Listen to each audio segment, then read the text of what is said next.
binisita nga po pala kami dito ng Bureau of Fire Protection. So yun mga kakuis, no? Nasa fire drill kami ngayon.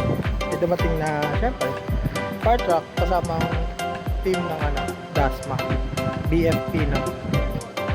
Tatry namin yan mamaya. Eto na po, nag-aasikaso na po ang aming fire drill team. Iyan! O, diba? Ipapakita dyan sa inyo kung paano po ang tamang fire drill. Meron po silang nilagay dyan na tubig, kerosene at gasolina. Opo, tama po yung narinig nyo. Ayan, tinatalihan po ni sir. Kasi dyan po, magliliyab mamaya para meron pong burning fire. Charis! So yun nga po mga kuis, no? Ayan, papakita po dyan sa inyo kung paano po ang tamang fire drill, no? Ayan, dumaan kami sa tamang proseso at ito, nilagyan na po siya dyan ng kerosene. Susunod naman po dyan is yung gasolina.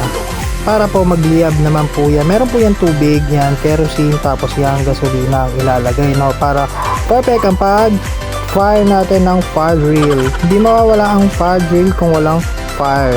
Tara, ayan, papakita po dyan yan, bubuhusan na po yan kasi dyan na po magliliyab mamaya para meron tayong fire drill. Mahirap din po pala yung mga ganito, no? Kasi trick po yung araw dyan kanina, tanghaling tapat, at kami nagsasagawa ng fire drill. Ayan, napaka-pogi ni sir, napaka-kisig, o diba? Akala mo naman talaga magbo-bonfire. Pwede daw po yan sa bonfire, sabi daw ni sir. Ayan, isaw-saw mo na sir. O yun, sinawsaw na, first try, negative, second attempt, okay, goods na. Meron ng apoy, wala, meron na po yung apoy. Ayun, so ayun nga po, inuunti-unti na po namin kung ano po yung dapat kaming gawin. Hindi po namin alam kung anong gagawin, pero ito naman, nasunod naman kami sa kanila. Ano ba yung kami na yan? Sinusunod po namin kung ano po yung tama nilang ginagawa. Pinakita natin yung DASMA. So ayun nga po, unang katrabaho ko po ang unang sumabat dyan. Ayan, ayan. Sige, push mo. May tinatawag po sila dyan, tipas, na dapat twist, pull, and ewan ko na. Ayan, tirahin mo, padi. Iyan, tiniran yan na. O, diba ganyan pala yung magiging usok na. At iba-iba pala yung fire extinguisher na nakadistino sa mga bawat kumpanya, gasolinahan, at sa mga kumpanya or SM, no? Iba't ibang kulay, kaya makikita nyo po dun. Iba-iba po yung makikita nyo yung fire extinguisher kasi pwede po yun siya pang yung mga naabo, pwedeng maabo sa kuryente at sa tubig yung mga langis. Ayan po yung kailangan po nating malaman din sa mga fire extinguisher, no? Kaya mas okay din po para sa akin, no, na may mga kinalaman tayo dyan. Grabe na grabe po talaga yung ubo ko dyan, sanghap ko lahat. Pero yan po, masama po yan sa kalusugan, no, yung pag-ating nalanghap, no. Ayan, lahat po kami dyan nag-testing lahat. Ako hindi na nag-testing kasi syempre for the vlog. Ayan, si Chong, tiniran ni Chong, o diba, lahat na, yan, sinilaban ulit kasi naubusan ng fire. Diba?